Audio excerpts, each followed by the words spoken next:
ناظرین، میں آپ کو اپنے YouTube channel the world today میں یعنی آج کی دنیا میں خوش آمدید کہتا ہوں۔ آج کا موضوع جو میری سمجھ میں، جو میرے خیال میں بہت ہی اہم ہے، جس پہ ہم بات کر سکتے ہیں اور جس میں ہم یہ کوشش کریں گے کہ ایک ایسی سوچ کو اپنائیں جو کہ حقیقت پسندانہ ہو۔ موضوع ہے، کیا بھارت ٹوٹ رہا ہے؟ Is India disintegrating? یہ ایک بہت ہی اہم سوال ہے، کیونکہ بھارت جو ہے وہ دنیا کا آبادی کے لحاظ سے دوسرا بڑا ملک ہے۔ بھارت جو ہے وہ دنیا کی اب تک کہا جاتا ہے، حالانکہ اس پہ بھی بڑے سوالیہ نشان اٹھے ہیں، سب سے بڑی جمہوریت ہے، 1 ارب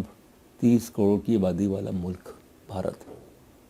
تو کیا بھارت ٹوٹ سکتا ہے؟ کیا بھارت میں علیحدگی کی تحریکیں جو چل رہی ہیں عرصے سے کامیاب ہو سکتی ہیں؟ اور اگر بھارت کا نقشہ جو ہے وہ بدل گیا اور بھارت جو ہے اس میں خود مختار ریاستیں وجود میں آ گئیں، تو اس کے خطے پہ کیا اثرات ہوں گے؟ اس کے پاکستان پہ کیا اثرات ہوں گے؟ اور کیا بھارت کا جمہوری نظام اتنا مستحکم ہے کہ وہ بھارت کو ٹوٹنے سے بچا سکے؟ اس کا سیاسی نظام اس قابل ہے کہ آج کل کے جو حالات ہیں اس کا مقابلہ کرے؟ میرے خیال میں بھارت جو ہے وہ اتنا آسان نہیں ہے کہ وہ ٹوٹ جائے۔ ممکن بھی ہے، دنیا میں ہر چیز ممکن ہے۔ عالمی تاریخ، انسانی تاریخ بتاتی ہے کہ کوئی بھی ایسی چیز جو ہے وہ ہم نہیں کہہ سکتے کہ وہ نہیں ہو سکتی، ہر چیز ہو سکتی ہے۔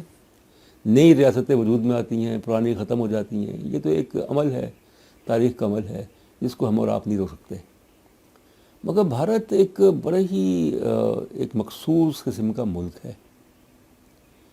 ایک ایسا ملک جس میں آزادی کے وقت یعنی اگست 1947 میں صرف 14 ریاستیں تھیں۔ آج کل بھارت میں 28 ریاستیں ہیں، 9 یونین ٹیریٹریز ہیں، 28 اسٹیٹس اینڈ 9 یونین ٹیریٹریز۔ دنیا کے بہت کم ایسے ممالک ہیں جو کہ مذہبی، ثقافتی طور پہ اتنے مختلف ہوں، اتنے ڈیوائیڈڈ ہوں جتنا بھارت ہے۔ بھارت میں کئی 100 زبانیں بولی جاتی ہیں۔ بھارت میں ہر طرح کے لوگ رہتے ہیں، ہر طرح کے مذاہب کے لوگ، ثقافتی طور پہ مختلف۔ ان کو کس چیز نے متحد کیا ہوا ہے؟ اگر ہم کہتے ہیں کہ بھارت جو ہے وہ ٹوٹ جائے گا 20 سال کے بعد، 30 سال کے بعد، 10 سال کے بعد، تو اس کی کچھ علامتیں بھی تو ہوتی ہیں۔ جیسے پاکستان جب ٹوٹا 1971 میں تو اس کی علامتیں تھیں کہ مشرقی پاکستان میں ایک بنگالی نیشنلزم کی فضا، اور اس کے علاوہ جو مغربی پاکستان، مشرقی پاکستان کے درمیان تنازعات۔ 70 دسمبر کے جو انتخابات تھے ان کے نتائج کو تسلیم نہیں کیا گیا، وہاں پہ خانہ جنگی ہوئی، اور پھر یہ بھی دیکھا کہ Pakistan as the first post colonial state to disintegrate in 1971۔ Bharat جو ہے وہ متحد ہے ابھی تک، حالانکہ وہاں پہ جیسے میں نے پہلے عرض کیا کہ مختلف زبان، نسل، مذاہب، فرقے کے لوگ رہتے ہیں۔ تو کیا چیز نے بھارت کو متحد کیا ہوا ہے، اور بھارت کیسے ٹوٹ رہا ہے؟ علامتیں کیا ہیں؟ پہلی علامت تو یہ ہے، جس سے لوگ متفق ہوں متفق نہ ہوں، کہ پچھلے تقریباً 1 دہائی سے، تقریباً 8-10 سال سے بھارت میں جو حکمران جماعت ہے بھارتیہ جنتا پارٹی اور اس کے اتحادی شیو سینا، یہ جماعتیں جو ہیں، خاص طور پہ شیو سینا، ان کا خاص مقصد ہے کہ بھارت کو ایک ہندو ریاست کے طور پہ قائم کیا جائے، کہ بھارت جو ہے آن پیپر یعنی کاغذ میں تو ایک سیکولر ملک ہے، اس کے بھارت کے آئین میں جو پریمبل ہے، دباچہ ہے، اس میں لکھا ہوا ہے، صاف لکھا ہوا ہے، جو ترمیم کی گئی اس دباچے پریمبل میں 77 میں، کہ بھارت جو ہے وہ ایک جمہوری سیکولر ملک رہے گا۔ سیکولر کا مطلب یہ ہے کہ ریاست کا کوئی مذہب نہیں ہوگا، ریاست جو ہے وہ مذہبی معاملات میں مداخلت نہیں کرے گی، کسی خاص مذہبی گروہ کو تقویت نہیں دے گی، اس کی حمایت نہیں کرے گی۔ مگر ہم نے دیکھا کہ پچھلے تقریباً 3 سال سے جو فضا بھارت میں بنی ہوئی ہے، تو اس میں تو یہی نظر آ رہا ہے کہ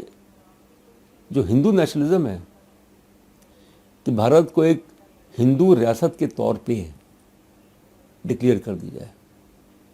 اور وہ یہ کہتے ہیں کہ بھئی جب پاکستان ایک اسلامی جمہوریہ پاکستان ہے،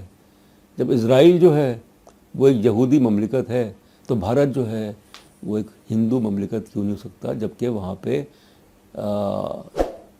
84% سے زیادہ جو آبادی ہے وہ ہندوؤں پہ مشتمل ہے۔ یہ الگ بات ہے کہ جو ہندو مذہب ہے اس میں ذات پات کی وجہ سے تفریق ہے، کہ جو برہمن ہیں وہ تقریباً کوئی 15% ہے، 10 سے 15% ہے، مگر ایک پریولیج، ایک مراد یافتہ طبقہ ہے۔ باقی جو ہیں وہ شیڈول کاسٹ اور جو شیڈول ٹرائبز ہیں جو کہ اکثریت میں ہیں۔ تو بی جے پی نے یہ کوشش کی ہے کہ بھارت میں جو ہندو مذہب میں جو تفریق ہے کاسٹ کی بنیاد پہ، اس کو ختم کیا جائے۔ اس میں کسی حد تک وہ کامیاب بھی ہو گئے، اور یہ ثابت کیا جائے کہ جو لوگ ہندو ہیں ان میں کوئی فرق نہیں ہے۔ تو اس لیے بی جے پی نے پچھلے تقریباً کئی سالوں سے یہ کوشش کی کہ جو ہندو مذہب کو ماننے والے ہیں ان کو متحد کیا جائے، اور ان کو قائل کیا جائے کہ وہ حمایت کریں کہ بھارت کو ایک ہندو مملکت کے طور پہ اس کا اعلان کر دیا جائے۔ یہ اتنا آسان تو نہیں ہے، مگر ان کی خواہش ہے۔ اس خواہش کی تکمیل کے لیے بی جے پی نے مختلف اقدامات کیے، خاص طور پہ اپنے دوسرے ٹینیور میں، دوسرے دور میں۔ پہلی تو سٹیزنشپ امینڈمنٹ ایکٹ CAA، جس کے ذریعے افغانستان، پاکستان اور بنگلہ دیش میں جو ہندو مذہب کو ماننے والے ہیں 2014 سے پہلے جو بھارت میں تھے، ان کو وہاں کی نیشنلٹی یعنی شہریت جو ہے وہ دی جائے، جس کو بڑا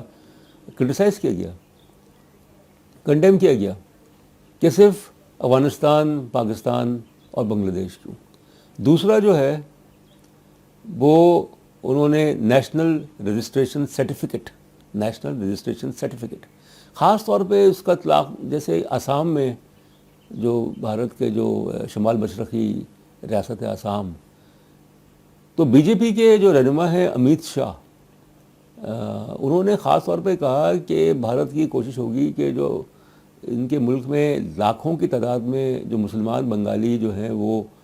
آ گئے ہیں، انہوں نے وہاں پہ رہ رہے ہیں، کاروبار کر رہے ہیں، کام کر رہے ہیں، ان کو واپس بنگلہ دیش بھیجا جائے۔ آسام میں جو بنگالی مسلمان 71 کے بعد سے جو گئے تھے ان کو واپس بھیجا جائے۔ اور پھر جو رجسٹریشن کا سارا معاملہ ہے، تو یہ بھی آپ نظر میں رکھیں کہ اس کے خلاف مسلمانوں نے بڑا احتجاج کیا، خاص طور پہ دہلی میں دھرنا ہوا،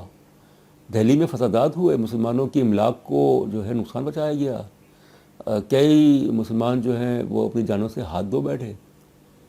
تو یہ کہا جا رہا ہے کہ چونکہ جو اصل طاقت تھی جس نے بھارت کو متحد کیا ہوا تھا وہ تھی سیکولرزم، وہ جو ہے بی جے پی کے اس میں لکھا ہوا ہے کہ وہ بھارت کو اس کا جو سیکولر تشخص ہے اس کو ختم کر دیں گے۔ جو رکاوٹ ہے وہ یہ ہے کہ وہ صرف 2/3 اکثریت سے ہی ہو سکتا ہے بھارتی پارلیمنٹ میں۔ بی جے پی کے پاس لوک سبھا میں، جس کو کہ لوور ہاؤس کہتے ہیں، اس میں تو 2/3 اکثریت ہے، مگر راجیہ سبھا جس کو اپر ہاؤس کہتے ہیں اس میں نہیں ہے۔ 1-2 سال میں راجیہ سبھا میں انتخابات ہو جائیں گے، بی جے پی کو 2/3 اکثریت ہو جائے گی، اور وہ بڑے پر امید ہیں کہ وہ بھارت کا آئین جو ہے اس کو تبدیل کر دیں گے، اور اس میں سے وہ شکل ہٹا دیں گے، نکال دیں گے، جس میں بھارت کو ایک سیکولر ملک جو ہے تسلیم کیا گیا۔ اگر وہ اس میں کامیاب ہو گئے تو پھر بھارت کا شیرازہ جو ہے بکھر جائے گا، بھارت متحد نہیں رہ سکتا،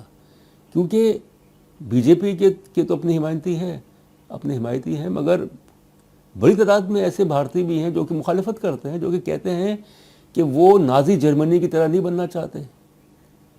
کیونکہ جس طریقے سے نازی جرمنی نے ایڈولف ہٹلر کی سرپرستی میں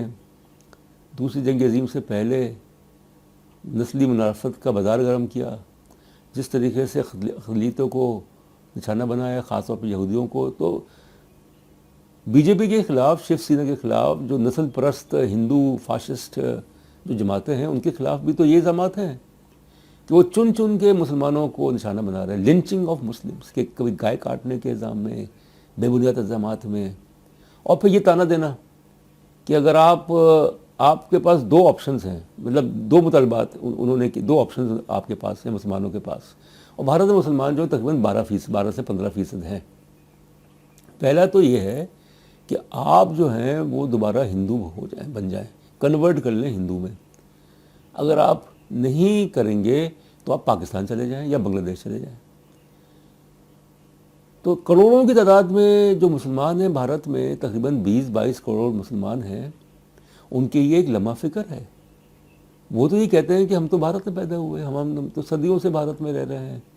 ہم تو بھارتی شہری ہیں، تو ہماری حب الوطنی پہ انگلیاں کیوں اٹھ رہی ہیں؟ یہ ایک بہت بڑا سوال ہے۔ اور نہ صرف بی جے پی اور جو نسل پرست اور جو مذہبی جو جنونی طاقتیں ہیں بھارت میں، ہندو نیشنلسٹ، وہ مسلمانوں کو نشانہ بنا رہی ہیں، بلکہ ساتھ ساتھ عیسائیوں کو بھی بنا رہی ہیں۔ تو بابری مسجد کا واقعہ، کہ بابری مسجد کا واقعہ ہوا دسمبر 1992 میں، 92 میں بابری مسجد ڈھا دی گئی، اور اس کی پشت پہ بی جے پی تھی۔ ابھی جو فیصلہ آیا جس کے تحت بھارتی عدالت کی طرف سے، جس کے تحت رام مندر تعمیر کیا جائے گا جہاں پہ بی جے پی تھی، اور یہ چیز جو ہوئی ہے، یہ تبدیلی جو ہوئی ہے کہ بی جے پی نے، میں آپ سے واضح طور پہ یہ کہنا چاہتا ہوں، اور بڑی افسوس کی بات ہے کہ بی جے پی نے پچھلے تقریباً 4-5 سال میں عملی جامہ پہنایا ہے اپنے ایجنڈے کو کہ بھارت کو ایک ہندو ریاست کے طور پہ بنایا جائے۔ اور وہ یہ کیا ہے، انہوں نے جس طریقے سے جو اپنے حمایتی تھے شیو سینا کے، بجرنگ دل کے اور بی جے پی کے، اور جو باقی جو ہندو ایکسٹریمسٹ انتہا پسند تنظیمیں ہیں، ان کے افراد کو بھارت کی بیوروکریسی میں، بھارت کی فوج میں، بھارت کی عدلیہ میں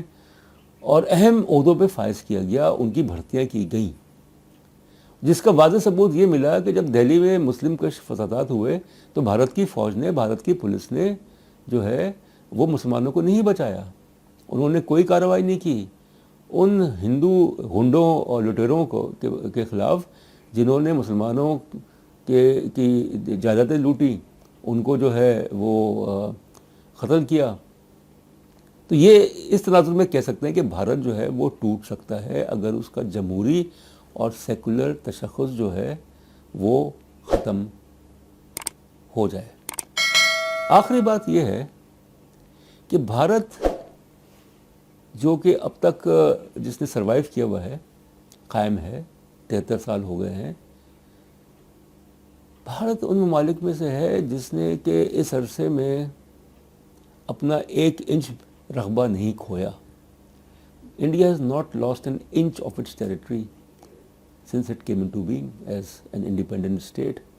in August 1947. اور اس نے جو ہے یہ کوشش کی کہ مزید علاقوں پہ قبضہ کیا جائے، جس کی مثال جو ہے وہ جموں کشمیر ہے، جس کی مثال جو ہے سیاچن ہے،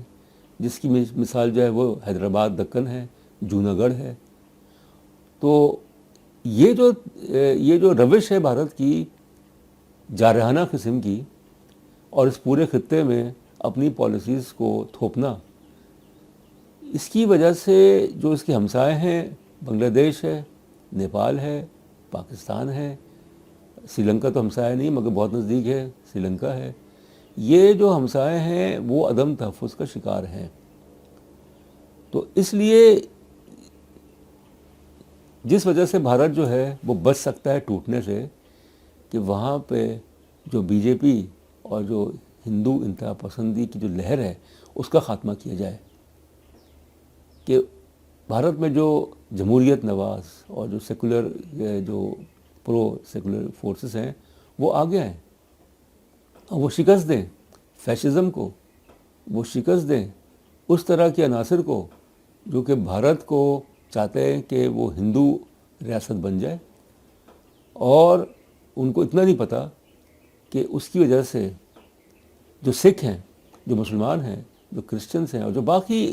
اقلیتیں ہیں وہ بھی بھارت کے خلاف ہوں گی، اور پھر بھارت کے ٹوٹنے کے عمل کو اس سے تقویت پہنچے گی۔ بہت شکریہ آپ کا۔